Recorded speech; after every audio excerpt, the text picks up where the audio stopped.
There are people who become famous. And then there are people who become eternal. Marilyn Monroe was eternal, but eternity has a price, and nobody paid more for it than she did. It started in Los Angeles, 1926, a city of sunshine and broken promises. A baby girl was born to a woman who couldn't keep her, named Norma Jean. No father on record, no stable home, no safety net. Just a child passed from hand to hand, living in foster homes, growing up in the margins of other people's lives. 7 foster homes before she was a teenager. 7 places that were never really home. She would later describe her childhood as a long, quiet, disappearing act. A little girl who learned early that the world did not have a place for her. But she was watching, she was learning, and somewhere deep inside, she was waiting. By the time she was 16, she made a decision that would shape everything that followed. To avoid being sent back to the orphanage, she married the boy next door. James Doherty, 21 years old, a decent enough man, but it wasn't love, not really. It was a way out, a roof, a name. She wore the ring. She kept the house. She tried to fit herself into the shape of a life that was never built for her. And still, people who passed her on the street turned to look. There was something there, something that couldn't be contained. In 1944, while her husband was away at sea and the world was at war, Norma Jean took a job at a munitions factory in Van Nuys. A military photographer came in one afternoon to document women contributing to the war effort. He pointed his camera at her and everything stopped. She wasn't performing. She wasn't trying. She just existed in front of that lens in a way that most people never could. By the end of that session, he had more photographs of her than anyone else in the building. Within months, she was on the cover of magazines across the country. A modeling agency came calling. A film studio wasn't far behind. And Norma Jean, the forgotten girl from the foster homes, dyed her hair blonde, changed her name, and walked through a door that would never close behind her. She became Marilyn Monroe, and the world leaned in. Hollywood in the late 1940s was a machine. It manufactured stars the way factories manufactured parts, efficiently, impersonally, and with no real regard for the human beings inside the product. Women were especially vulnerable to it. They were dressed, directed, scheduled, and discarded, often before they ever understood what had been taken from them. Marilyn understood it faster than most. She watched, she studied. She took acting classes seriously, at a time when the studio expected her to just stand still and look beautiful. She was seen carrying heavy books on set, Dostoevsky, Whitman, Joyce, and people laughed at her for it. That laughter would cost them, because underneath the blonde hair and the breathless voice was a mind that was always working, always pushing, always reaching for something more than what they were willing to give her. She was not what they thought she was. She never was. By 1953, she was undeniable. Gentlemen prefer blondes hit theaters, and Marilyn Monroe became a phenomenon. The performance of Diamonds Are a Girl's Best Friend was not just a song, it was a statement. A pink dress, a spotlight, a woman completely in command of every eye in the room. Pop culture shifted that night. It has never fully shifted back. How to Marry a Millionaire followed the same year, opposite Betty Grable and Lauren Bacall, 2 of Hollywood's biggest names. Marilyn outshone them both, not by accident, not by luck, by sheer, undeniable presence. The studio knew what it had, the public knew what it had, but Marilyn Monroe was not interested in being a possession. In January 1954, she married Joe DiMaggio, baseball's greatest living hero. A man so iconic that Ernest Hemingway had written about him. The country treated it like a royal wedding. 2 American legends merging into one, but behind the cameras and the headlines, the marriage was complicated from the start. DiMaggio was a man of his era, proud, private, and deeply uncomfortable with the version of his wife that the world desired. He wanted a home, she was a hurricane. There's a story, and it says everything, that when Marilyn returned from entertaining American troops in Korea, she told him with wonder in her voice, "Joe, you never heard such cheering." He looked at her and said, "Yes, I have." 9 months after the wedding, she filed for divorce, but DiMaggio never let go. For 20 years after her death, until the day he himself died, he had fresh roses delivered to her grave 3 times a week. Some men love loudly in life and quietly in loss. Joe DiMaggio was one of them. The mid-1950s were years of contradiction for Marilyn Monroe. On screen, she glittered. In private, she was fighting a war that no camera ever captured.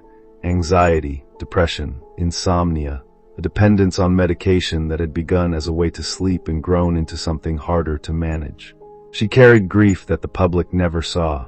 multiple miscarriages, each one a quiet devastation she processed largely alone because the world did not give her space to be anything other than luminous.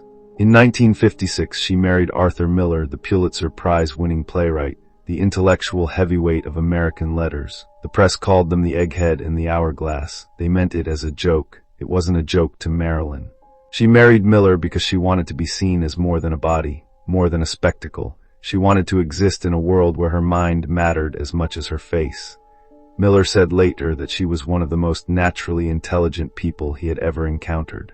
But intelligence alone could not hold the marriage together. The weight was too much, the miscarriages, the breakdowns, the industry that never stopped consuming her. By 1961, that marriage was over too. But here is what history sometimes forgets to say clearly enough. In 1956, the same year she married Miller, Marilyn Monroe started her own production company, Marilyn Monroe Productions. A woman in Hollywood in 1956, launching her own company to control her own work. That was not a small thing. That was an act of war against a system designed to keep women exactly where it wanted them. She won creative approval over her films. She negotiated her own contracts. She hired her own director of choice. She did this a full decade before the conversation about women in Hollywood even began. She was not a victim of the industry. She was a fighter inside it, and she was winning more battles than anyone gave her credit for. May 19, 1962. Madison Square Garden, New York City. A star-studded celebration for President John F. Kennedy's 45th birthday. Marilyn Monroe takes the stage. The dress alone was a moment, a Jean Louis original, flesh-colored, beaded with thousands of hand-sewn rhinestones. So form-fitting they had to sew her into it, so sheer that from a distance she appeared to be wearing nothing but light. The crowd fell silent. She leaned into the microphone. And in that low, trembling, intimate voice, the voice of someone singing to one person in a room full of thousands, she sang Happy Birthday to the President of the United States. 12 words. 12 words that became the most famous rendition of that song in human history. Kennedy stepped to the podium afterward and smiled. I can now retire from politics, he said, having had Happy Birthday sung to me in such a sweet, wholesome way. The crowd laughed. But beneath the laughter, something else was moving. Rumors had followed Marilyn and the Kennedys for years. Rumors about closeness, about access, about what she knew and who she had been close to. What is known is that after that night the doors began to close. Phone calls went unanswered. The access disappeared. She had served a purpose. And when the purpose was finished, so was the relationship. She knew it. She felt it. And it broke something in her that was already fragile. 3 months later, on August 4, 1962, Marilyn Monroe was found dead in her Brentwood home. She was 36 years old. The official ruling was acute barbiturate poisoning, probable suicide, but probable is not certain, and the questions have never gone away. The timeline of that night has never been fully reconciled. Witnesses gave conflicting accounts. Her housekeeper's behavior in the hours following the discovery raised questions that were never adequately answered. The delay in calling emergency services, the handling of evidence at the scene. Decades of investigation, official and unofficial, have produced theories but not resolution. What is known with certainty is this: the most famous woman in the world died alone in a dark room. And the people with the most power in her life were nowhere near her. Joe DiMaggio arranged the funeral. He kept it small, private. He barred the Hollywood establishment. He barred the political figures who had moved in and out of her life. When asked why, he said simply, "They killed her." Whether he was speaking literally or in grief, it is a sentence that has never stopped echoing. What remains 60 years later is not just an image, it is a question. Who was Marilyn Monroe, really? She was a child nobody wanted, who made herself into someone the entire world desired. She was a woman the industry tried to reduce to a surface, who quietly built a business empire while they weren't paying attention. She was a person in genuine pain, who showed up to work, hit her marks, and delivered some of the finest comedic and dramatic performances of her generation. She was funny, she was tender, she was sharper than anyone admitted, she was more broken than anyone knew. Andy Warhol painted her face and called it art. Madonna borrowed her image and called it homage. Kim Kardashian wore her actual dress and called it a moment. Beyoncé, Mariah, Nicki, Madonna, generations of women have reached for the Marilyn Monroe silhouette because there is something in it that still speaks. Something that says you can come from nothing, you can be underestimated, you can carry pain that nobody sees, and you can still light up every room you walk into. That is the legacy, not the scandals, not the conspiracy, not the mythology. A woman who survived everything life threw at her right up until she couldn't, and left the world permanently changed. That is the story of Marilyn Monroe. If this video moved you, like it, share it. Leave a comment below telling me what part of her story hit different for you. Subscribe if you haven't already, because every week we go deep on the lives that shaped history, and we'll see you in the next one.